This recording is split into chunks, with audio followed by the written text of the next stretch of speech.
안녕하세요. 맥키니지의 투자 클럽입니다. HLB의 리보세라님. 자, 엘리버 테라피틱스의 정세호 대표가 에스모마켓에서 인터뷰 기사에서 FDA 승인 가능성에 대해서 99.9% 자신감을 표명했는데요. 이 부분 한번 살펴봐 드리도록 하겠습니다. 이제 지난 토요일 날 그 프라퍼드 페이퍼 세션에서 리보세라님과 캄넬리주맘의 병용 관련되는 PT가 스쿠이친 교수 발표가 있었습니다. 그리고 이제 프랑스 파리에서 에스모에서 이제 정세호 엘리버 테라피틱스 대표를 만나서 리보세라님 관련해서 간암 1차 치료제 승인 가능성에 대해서 이제 질문하니까 이렇게 답했다는 내용이죠. 이 바이오업계에서 사실은 확신이라는 단어를 함부로 좀 쓰기는 어렵죠. 2019년도에 이제 HLB 같은 경우는 위암 관련되는 3상을 진행하면서 여러 가지 이제 뒤에 좀 이 일들이 많았기 때문에 진양군 회장이 올해도 이제 끝끝내 주주들에게 보답하겠다 하면서 이 확신에 찬 어떤 이제 임상 데이터가 나오기 전까지는 회사가 결정적인 어떤 부분에서 코멘트를 굉장히 좀 자제했는데요. 자, 이번에 에스모마켓에서는 조금 이제 톤이 좀 다른 어떤 얘기들이 나오고 있다는 거죠. 자, 바이오업계에서 이제 확신이란 단어를 함부로 쓰기는 어렵지만, 미국 FDA 신약 허가 관련되는 부분에서 날 확률이 99.9%라고 본다. 이렇게 지금 코멘트가 나왔습니다. 자, 에스모에서 간암 대상으로 한 리보세란과 캄넬리주맘의 병용 관련되는 글로벌 3상 데이터가 공개가 되었고요. PT를 담당했던 스쿠이치엔 중국 난징대학교 교수가 10분간 이제 구두로 PT를 했고요. 이 리보세라님은 이제 경구용 치료제로 베제팔 이제 신생혈관 수용체 억제제입니다. 키로신키나제 억제제 형태로 세포 내부에서 이제 연결 기전을 좀 막는 어떤 형태고요. 이 캄넬리주맘은 이제 항체 치료제죠. 그러니까 이제 임상에서도 보면 이제 리보세라님은 하루에 한 알 정도 이제 투여를 하는 거고, 캄넬리주맘은 이제 2주에 한 번씩 이제 주사를 맞는 이제 PD-1 계열의 약물이고요. 항서제약은 이게 캄넬리주맘으로 한 50개 이상 정도의 임상을 진행을 하고 있는 어떤 그 약물이라고 보셔야 되겠죠. 그래서 이번 그 학회에서 가장 중요했던 OS가 이 간암 치료제 사상 처음으로 22.1개월을 기록했습니다. 이 간암이 예후도 안 좋고 치료제 개발도 힘들고 글로벌 제약사들이 많이 이제 도전을 했습니다만 데이터 확보 힘들었는데, 이런 간암에서 20개월이 넘는 숫자가 나왔다는 것 자체가 굉장히 큰 의미가 있다는 거죠.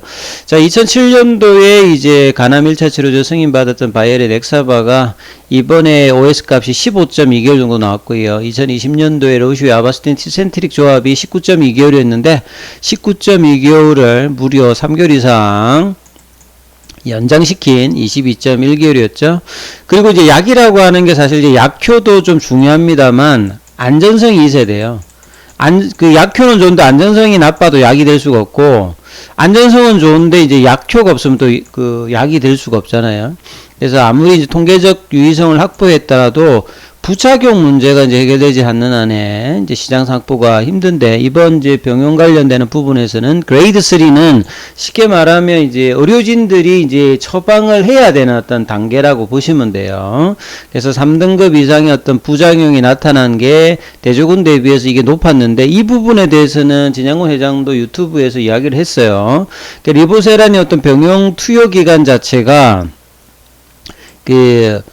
6.9개월로 이 대조군인 넥사바 대비해서 두 배 가량 많았습니다. 그래서 자, 이 부분을 본다면 보통 이제 면역관문 억제제가 이제 들어가게 되면 이 간 효소 어떤 증가라든지 부작용들이 나타나는데, 이게 이제 한 7개월 가까이 대조군 대비 더 많았기 때문에 이런 어떤 상관성을 고려한다라고 하면 이 부작용 나타나는 정도의 어떤 확률을 이해를 할 수가 있을 것 같고, 거의 이제 예상되었던 부작용이죠. 뭐 고혈압이라든지 간효소 어떤 수치가 증가된다든지 이런 부분들은 통상적으로 발견되는 어떤 징후고, 하지 못했던 어떤 부작용들은 나오지 않았기 때문에 충분히 이 관리가 가능한 어떤 수준이다, 이렇게 지금 발표를 한 거죠.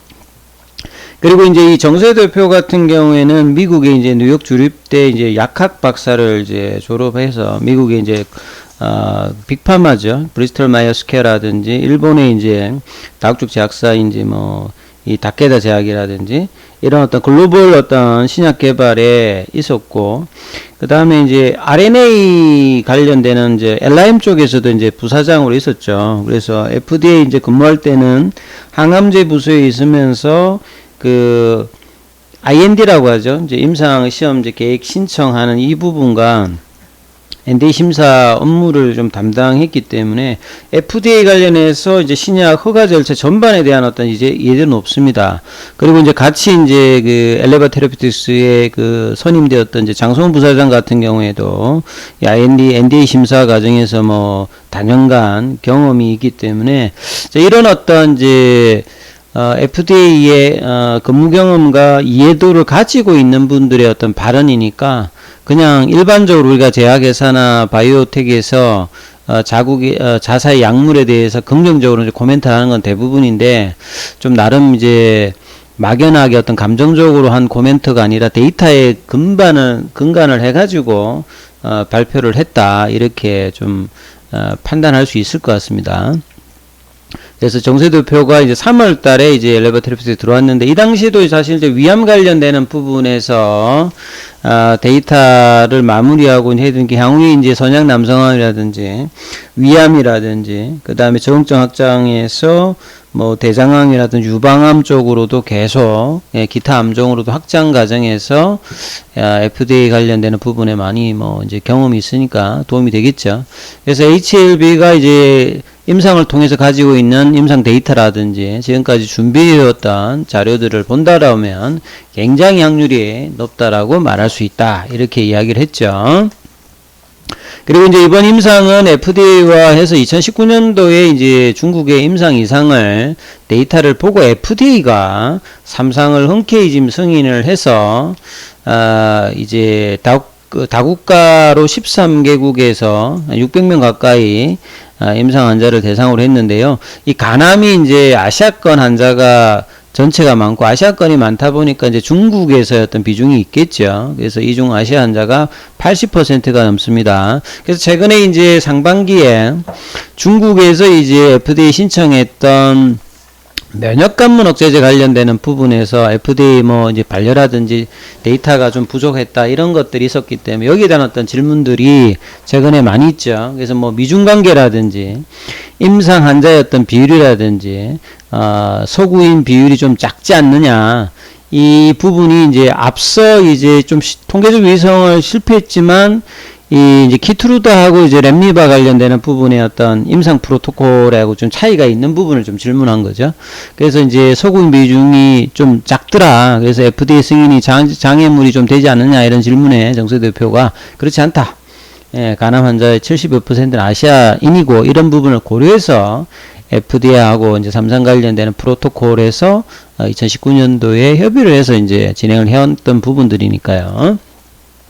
그래서 이런 현실을 고려해서 아시안 데이터가 많은 것은 뭐 당연한 어떤 부분이라고 보여주고, 기타 이제 여러 국가에서 인종들 간의 데이터의 어떤 차별화가 크게 지금 나오지 않았다는 부분들도 이번 임상을 통해서 좀 확인이 되었던 거죠. 그래서 환자의 다양성이 부족하다는 이유로 신텔리만 관련되는 부분들은 이제 중국인 데이터가 100%였거든요. 그래서 이제 FDA가 상반기 이제 중국인 데이터만 가지고, 미국이 이제 다인종 그 국가기 때문에 FDA에서 승인할 수가 없다, 이렇게 지금 이야기가 있었던 부분인데요. 리보세라인 병용은 다양한 국가에서 다양한 인종을 대상으로 진행이 되었고요.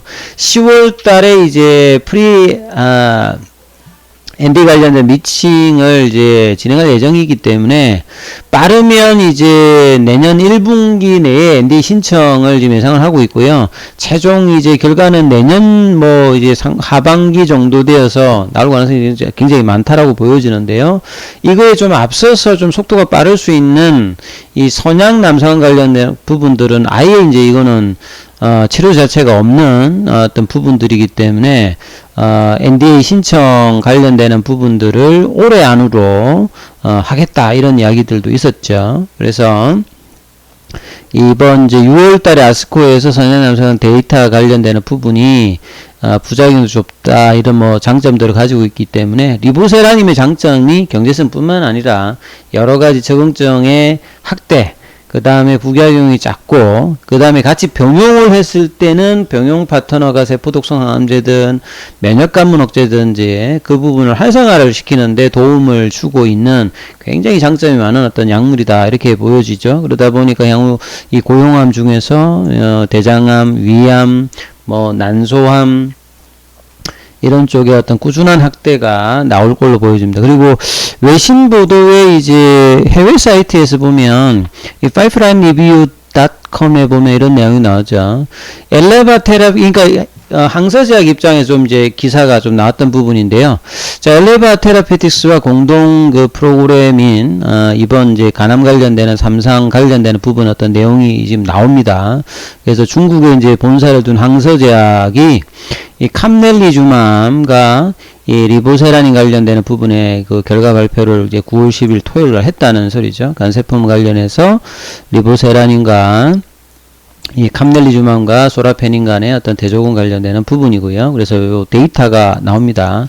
OS 값도 나오고 PFS 값도 나오고 그래서 해저드 레이셔가 상당히 이 대조군 대비해서 좋게 나왔죠. 그래서 이런 어떤 부분들도 위험비 어떤 개선과 2차 지표인 ORR까지도 좋다는 내용이 있고요. 여기에 이제 그 항서제약의 이 리안산 장 박사가 우리와 다른 어떤 사람들이 간세포암 관련해서 면역관문 억제제의 어떤 유해성을 확립했다. 이렇게 또 현지에서도 이야기 코멘트가 있었고요. 그래서 전 세계 이제 간세포암 중국에도 많습니다만 이 환자에게 이 조합 병용 관련되는 부분에서 파트너 엘레바 테라피틱스와 개척 협력하고 있다. 이 항서제약은 사실 이제 몇 년 전만 하더라도 국내 그러니까 자국의 어떤 매출 비중이 97%니까 해외로 뭔가 이 자기 어떤 파이프라인 확장을 하기 위해서는 엘레바 테라피틱스가 반드시 필수합니다. 그래서 글로벌 이 판권을 가지고 있는 부분에서 이 엘레바 테라피틱스의 입장의 파트너가 중요하고 HLB의 어떤 협력이 그냥 절대적으로 필요한 어떤 입장이라고 보시면 되겠죠. 그리고 이제 이번 대규모 다국적 무작위 어떤 삼상 연구 결과 1차 라인에서 강력한 어떤 이제 데이터 값을 확보를 했죠. 그래서 또 항서제약의 이제 부사장경인 이 에밀리장, 뭐 인터넷에 들어가서 한번 제가 한번 찾아보니까요. 인터넷에 들어가서 한번 제가 한번 찾아보니까 요렇게 되어 있어요. 이분이 이제 그 항서제약이 이제 리안산 장 이렇게 뭐 남자분이신 것 같고 그 다음에 이제 에밀리 장은 이제 여자분이시죠. 임상개발 책임자고 이렇게 지금 나오고 있습니다. 자, 항서제약의 주가도 이제 최저가 대비해서는 한 20% 정도 지금 올라와 있는 상태고요. 항서제약이 이제 한참 잘 나갈 때는 뭐 100위안도 넘어갔다가 시가총액이 지금도 그래도 뭐 지금 한 30조 정도 가까이 지금 유지를 하고 있기 때문에 HLB의 시가총액 확장들도 충분히 뭐 고려가 될 수 있는 어떤 부분의 어떤 내용들이다 이렇게 보여지는데요. 그래서 내용을 조금 더 살펴봐 드리면 이 발표들에 대해서 이야기가 있었고 임상 관련되는 부분과 이제 간세포암, 캄넬리주맘은 이제 PD-1 계열의 이제 단일 클론 항체죠. 그래서 앞서 말씀드렸듯이 보면 굉장히 여러 암종에 대해서 그러니까 이제 항서제약이 이제 경구용 치료제가 이제 그 파이로티닙이 있고 그 다음에 주사제로 이제 이 항체 치료제 형태로 가는 것이 이 캄넬리주맘이죠. 그래서 이걸 이제 주력으로 해서 이 항서제약 USA가 또 루산나를 대상으로 해서 이 부분들을 글로벌 시장에 하기 위해 때문에 항서제약의 어떤 장기적인 입장에서도 HLB와의 어떤 협업은 상당히 좀 필요하다. 그리고 2차에서 뭔가 데이터가 좋으면 이제 삼상에서는 또 이런 어떤 형태로 계속 좀 진행될 가능성이 높다는 부분들을 이해해야 되죠.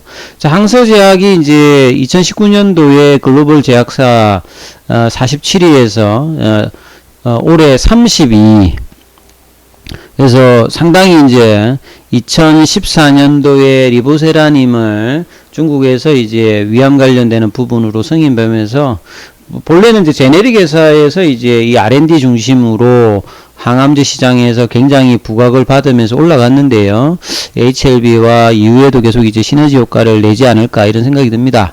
그리고 내일 이제 시장에서 이제 굉장히 중요한 것은 이제 지난주의 마지막 거래에서 대규모 어떤 이제 수급이 외국인과 이제 기관 쪽이라든지 프로그램 쪽으로 들어왔기 때문에 이 53,200원을 어떻게 좀 넘어가느냐가 이제 내일 굉장히 좀 중요할 것이고요. 그래서 이런 부분들이 최근에 또 주말 시장이라든지 오늘 또 미국 시장도 봐야 되겠습니다만 흐름이 이어질 가능성이 굉장히 높기 때문에 이 부분을 좀 참조하시면서 투자 대응 전략을 삼으셔야 되겠습니다. 그래서 53,200원이 강력하게 좀 뚫히면 새로운 어떤 이제 주가 영역으로 이제 진입을 하게 됩니다. 그러면 유중의 어떤 부담 부분을 떨쳐내고 유중의 어떤 물량 부담이 또 이제 당분간 있기 때문에 급격하게 이렇게 상승하기보다는 추세적으로 또 상승할 수 있는 가능성이 좀 더 보인다. 이런 어떤 부분들 좀 참조하시면서 투자 대응 하시면 될 것 같습니다. 여기까지 하겠습니다.